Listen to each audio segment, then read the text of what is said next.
respected DG Prashant Deshmukh, Mr. Wagh, Mr. Mishra, Mr. Anto, my fellow Rotarians from Shivaji Nagar Host Club, from others, teachers and dear students. Pradeep Wagh came with this idea about more than a year back, and we just had a talk. And though I didn't play a much bigger role, but I did encourage him to go ahead because I had seen his capabilities. I know him for the last 20 years, ever since I came to Pune on transfer then with IDBI.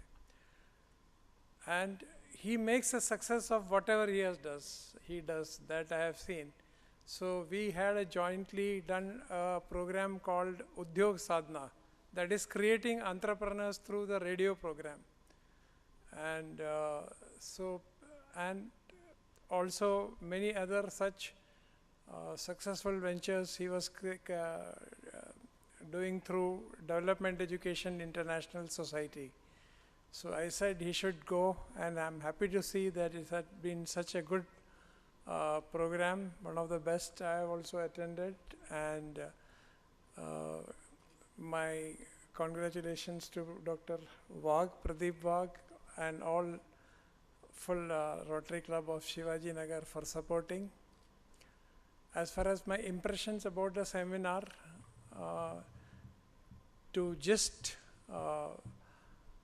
I can say that in all the religions, in Hinduism, Christianity or Islam, we all have the world started with a word.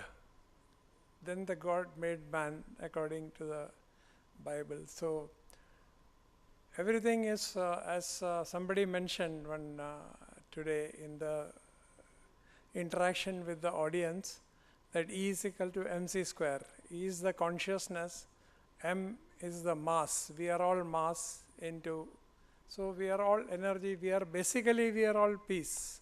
So, but this was done by Einstein, and it seems it was communicated by one of the great sages of India in a dream to Einstein. So I asked, why Einstein? Why not an Indian? Because those days, if an Indian says, it had no value, but a foreigner saying had value. And Einstein was loved by India. The Maharaja of Travancore, now his son or grandson, who is famous for the wealth which he has not touched, had offered Albert Einstein the chancellorship or the vice chancellorship of the Trivandrum University. So everywhere we end with Om, Amen, Amin. In all the religions are great. And to put our things, we say Om, Shanti, Shanti, Shanti. That is peace, peace 3 times. First is the peace, Om Shanti. First peace, you must have peace inner, which I think today many talked about inner peace. The best summarized by Dr. Upadhyay, who said somebody came and approached a saint in one of their temples, and that is MIT, and said, I want peace. So that foreigner was asked, what do you want? So he said, I want peace. He said, you remove the I. So when you remove the I, the ego goes. Then he said, you remove the want. So then you don't want anything. You want yourself nothing. So only peace is left. Then you are at complete peace. Now, so that is a gist of many of the people who talked. The gist is that peace has to come from within. Then once you have this peace, cannot be sustainable unless you have peace surrounding you. Today in a lighter vein, I must thank Anto for giving a nice thing about conflict, so that I will have a functional conflict with my wife to start with, not a dysfunctional conflict. So to have peace, you must be at peace with your family, your friends, your community, your country, everything. So you have to work towards that peace. And that is, and the third thing, Om, Shanti, Shanti. Now, you cannot be at peace if your assets are destroyed or if you are materially destroyed.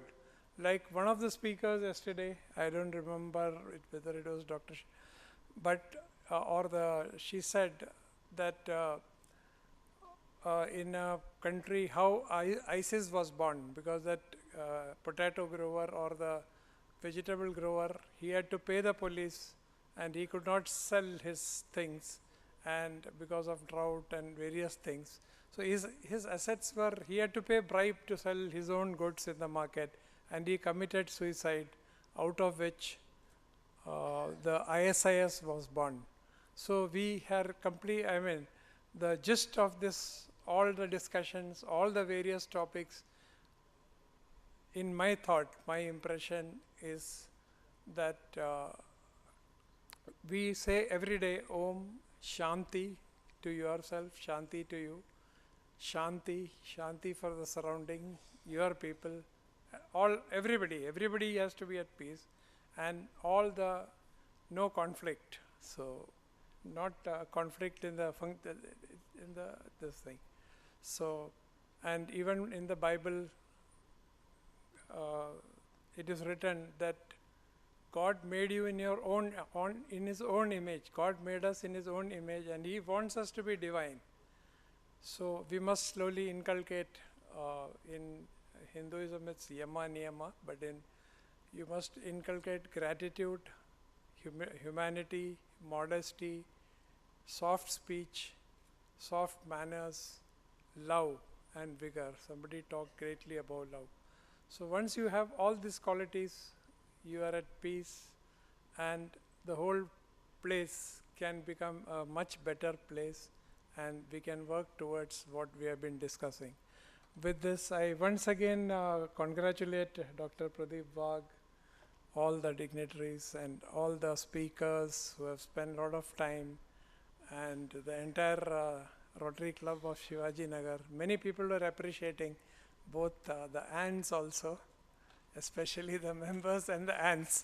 Generally the ants are against men spending so much time in the club, so I must appreciate each one of you. Thank you so much for giving me the opportunity. Thank you.